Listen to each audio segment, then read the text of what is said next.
Mask. நம்ம எல்லாருமே வந்து பார்த்திங்கன்னா முகமூடி அணிஞ்ச மனுஷங்க தான். என்ன இடத்துக்கு ஏற்ற மாதிரி, ஆளுக்கு ஏற்ற மாதிரி, சூழ்நிலைக்கு ஏற்ற மாதிரி நம்ம முகமூடி நம்மளும் மாற்றிட்டே தான் இருக்கோம். எல்லாருமே கிரேசட் பீப்புள் தான். அதை ஏன் திரும்பி திரும்பி எல்லாத்தையும் சொல்லிட்டே இருக்கேன்னா, இங்கே இருக்கிற படம் வந்து பார்த்திங்கன்னா பிளாக் அண்ட் ஒயிட் கேம் விளையாடிட்டே இருக்காங்க. எல்லாருமே பிளாக்கு, எல்லாரையும் ஒயிட்டு அப்படி தான் சொல்கிறாங்க. ஆனால் எல்லாருமே கிரேசட் பீப்புள் தான். சமீப கால தமிழ் சினிமாவில் சுத்தமாக இல்லாமல் போயிடுச்சு. இப்போ குறைய இந்த படம் எனக்கு போக்கிடுச்சு. ஏன்னா எல்லாருமே கிரேசட் பீப்புள் தான். படமே ரொம்ப ஃப்ரெஷ்ஷாக இருந்துச்சு எனக்கு. ஆனால் கிரேசட் பீப்புள்ன்றத அவங்க ஒவ்வொரு கேரக்டருக்கும் வச்சப்பே டைரக்டர் வின் பண்ணிட்டாரு. ஆனால் அந்தளவுக்கு வந்து உணர்வுபூர்வமாக இருந்துச்சு. அவங்களுடைய அந்த குணத்தை வந்து அவ்வளோ, அதாவது சைக்காலஜிக்கலாக பார்த்தீங்கன்னா ஒரு ஒருத்தன் இப்படி தான் அந்த சீனுக்கு, இந்த ஒரு இடத்துக்கு இப்படி தான் இருப்பான், அவனுடைய சூழ்நிலைக்கு ஏற்ற மாதிரி இப்படி தான் அவன் நடந்துக்குவான், அவனை எப்படி அந்த சூழ்நிலையை தனக்காக தான் மாற்றிக்குவான். எல்லா இடத்துலையுமே வந்து அவன் ரொம்ப நல்லவனாக இருக்கணுமோ நல்ல கெட்டவனாக இருக்கணும் கிடையாது, இடத்துக்கு ஏற்ற மாதிரி அவன் மாற்றி தான் இருப்பான் அப்படின்றத டைரக்டர் சொன்னதே முதல் வெற்றியாக நான் பார்க்குறேன். நான் எனக்கு ராபின்ஹுட் படம், மலைக்கல்லன், அதுக்கடுத்து எனக்கு ரொம்ப பிடிச்ச படம் பார்த்தீங்கன்னா வி ஃபார் வெண்டட்டா. அந்த படம் அந்த காலகட்டத்தில் பார்க்குறப்பெல்லாம் பார்த்தீங்கன்னா அது கொடுத்த ஒரு உணர்வுக்கு பார்த்தீங்களா, அந்த மாதிரி ஒரு உணர்வு எனக்கு குடிச்சு புரட்சி மேலே ஒரு காதலே வந்துச்சு எனக்கு. புரட்சி நான் லைக் பண்ண ஆரம்பிச்சிட்டேன். அந்த அளவுக்கு எனக்கு அந்த படம் கொடுத்த ஃபீல் வந்து எதுவுமே கொடுக்கல. அப்போ அன்றைக்கி கிட்டத்தட்ட 2005 பார்த்த படம் அது இன்னைக்கு வரையும் என் மனசில் நிற்கிது. எனக்கு வந்து முகமுடியான இந்த படங்களில் வந்து பார்த்திங்கன்னா ரொம்ப ரொம்ப பிடிச்ச படங்கள் அதெல்லாம். அதுக்கப்புறம் வின்சிரா படம். புரட்சின்னு வந்துட்டா நம்ம சொந்தங்களுடைய இழப்பை ஏற்று தான் ஆகணும், நம்ம அவங்கள பலி கொடுத்து தான் ஆகணும். அது எந்த விதமாக கருணையும் இல்லாமல் சொன்ன படம் வின்சிடா. அது எனக்கு ரொம்ப பிடிச்ச படம்.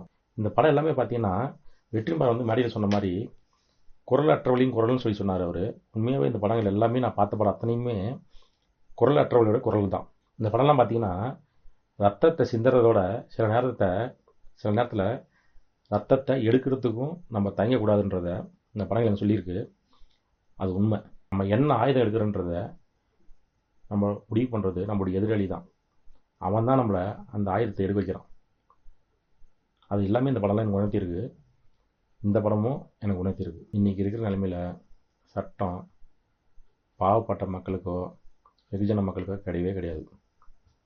அதிகாரத்துக்கும் அதிகாரத்தில் உட்காந்துருக்கவனுக்கும் பணம் அடைச்சவனுக்கும் மட்டும்தான் வேலை செய்யுது.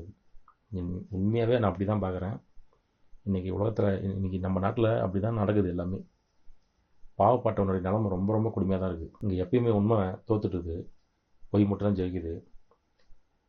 அந்த பொய்யை அழிக்கணும்னா, உண்மை வெளியே வரணும்னா நமக்குள்ளே ஒரு தீ பரவணும். அந்த தீ சும்மாலாம் வராது.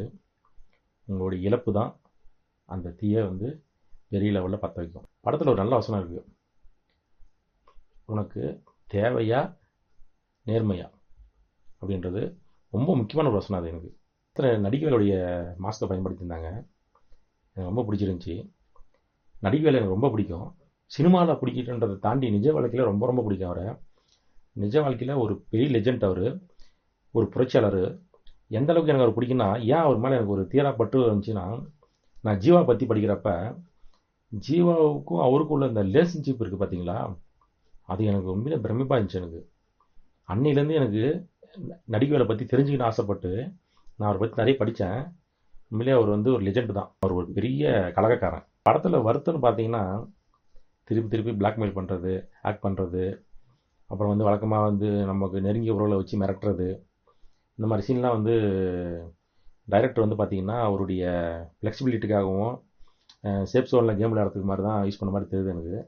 அது மட்டும் எனக்கு கொஞ்சம் அதிர்ச்சியாக இருந்துச்சு. என்னென்னா அது வந்து வழக்கமான டெம்ப்ளேட் எல்லாமே. அதையும் இன்னும் கொஞ்சம் கவனிச்சிருந்தாங்கன்னா அந்த படம் வந்து இன்னும் நல்ல படமாக இருந்திருக்குன்னு எனக்கு நினைக்கிறேன். காலங்காலமாக கதாநாயகன் தான் வந்து பார்த்திங்கன்னா அநீதியை ஒழிப்பார், மக்களை காப்பாற்றுவார் அப்படிலாம் சொல்லி படம் வந்துகிட்டே இருந்துச்சு. சில படங்கள் அதுக்கு வந்து மாறுபட்ட படங்களும் வந்திருக்கு. அந்த படத்தில் இந்த படமும் சேர்ந்துருன்னு நினச்சி சந்தோஷப்பட்டேன். ஆனால் சில இடத்துல டைரக்டர் அதை வந்து ஹீரோயிசமாகி கொஞ்சம் மனசங்கடம் பண்ண வச்சுட்டாரு. அதை மட்டும் தவிர்த்து அது கரெக்டாக பண்ணியிருந்தாருன்னா இன்னும் கொஞ்சம் நல்லா இருந்திருக்கும். இப்போ அது வழக்கமான டெம்ப்ளேட்லேருந்து கொஞ்சம் தள்ளி போன படம் தான். நிறைய சீன்ஸ் பெருசாக இருந்துச்சு, கதையும் பெருசாக இருந்துச்சு. சொல்லப்போனால் செகண்ட் ஹாஃப்லலாம் நிறைய இடம் வந்து பார்த்தீங்கன்னா எனக்கு எக்ஸைட்டிங்காக இருந்துச்சு. கிளைமேக்ஸ் எல்லாம் நான் அன்எக்ஸ்பெக்டட் நிறைய சீன் இருக்குல்ல, அதெல்லாம் கண்டிப்பாக எனக்கு ரொம்ப பிடிச்சிருந்துச்சு எனக்கு. தேங்க்யூ, நன்றி.